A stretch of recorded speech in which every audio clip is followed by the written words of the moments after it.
notamment de recréer des villes avec Google Maps. Donc cet add-on s'appelle Blender GIS, donc je vous mets le lien également en description pour le télécharger. Donc vous cliquez ici, vous cliquez sur Download Zip, et ensuite vous mettez le fichier zip quelque part sur votre ordinateur, puis vous lancez Blender, vous allez dans Edit, Preferences, vous allez dans Add-on, et là vous cliquez sur Install.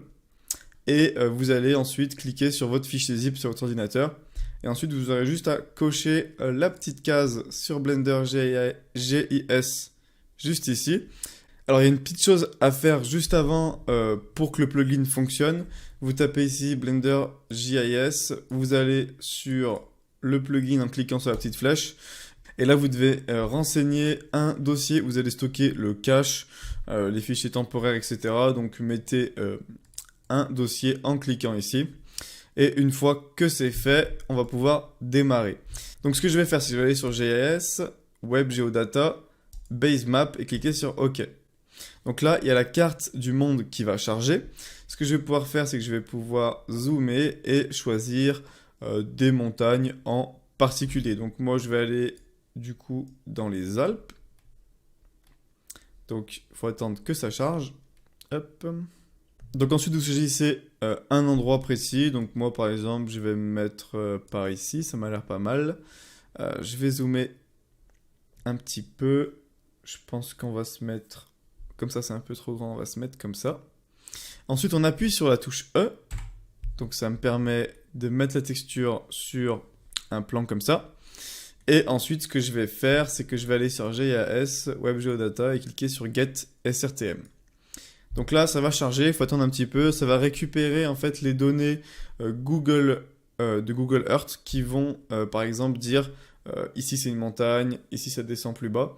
Donc, comme vous pouvez le voir, on a des bosses, mais elles ne sont pas très élevées.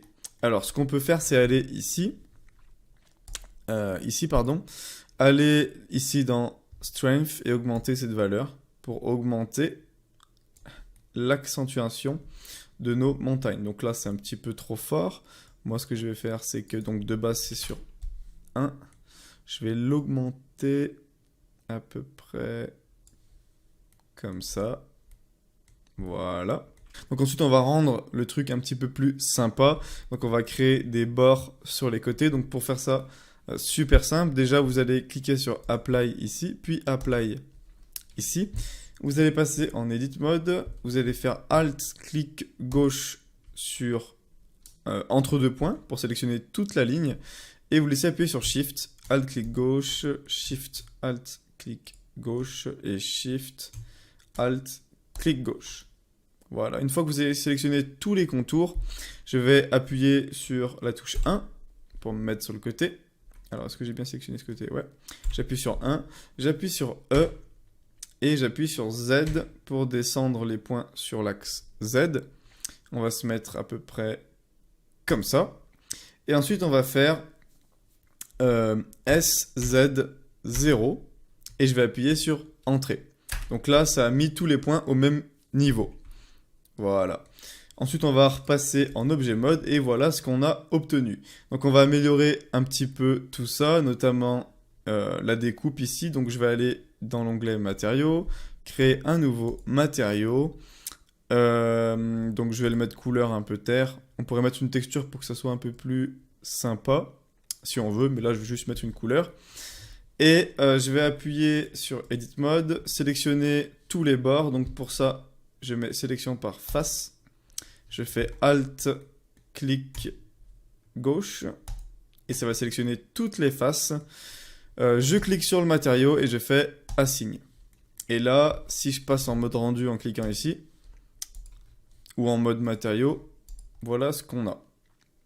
Alors, pour améliorer la qualité visuelle, je vais aller ici et je vais ajouter une image HDRI. Donc ça, vous n'êtes pas obligé. Vous pouvez mettre de l'éclairage si vous souhaitez. Voilà, donc je charge une image. Hop, on se met en mode rendu. Voilà. Ce que je vais faire également, c'est que je vais faire clic droit, Shade Flat. Ensuite, comme on peut le voir, c'est pas super lisse. Donc ce que je vais faire, c'est que je vais passer en Edit Mode, sélectionner toutes les faces ici. Appuyez sur N, et ici on a un petit paramètre qui s'appelle Mincrease, et je vais le mettre à 1. Ce qui va me permettre, quand je vais faire un Subdivision Surface Viewport on met 2, de lisser toute la partie montagne, mais pas la partie sur le côté. Et je vais cliquer sur Apply. Alors, il faut se mettre en objet mode et on clique sur Apply. Donc voilà ce qu'on est arrivé à faire.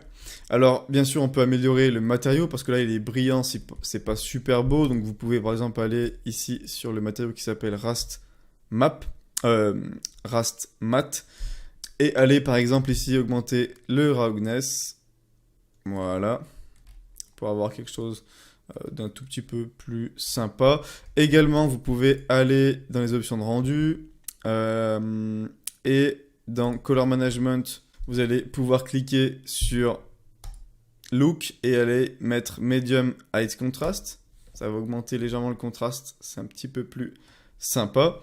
Également, on peut aller directement sur Film et cliquer sur Transparent. Comme ça, on n'a pas le background de l'image HDRI que j'ai ajouté, mais on a juste notre montagne.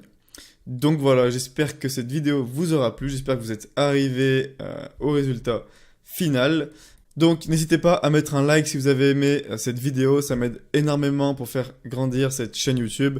À mettre un commentaire si jamais vous avez des questions. J'essaierai de vous répondre. Et à vous abonner si vous souhaitez me suivre et voir plus de vidéos dans ce style sur Blender et sur d'autres logiciels.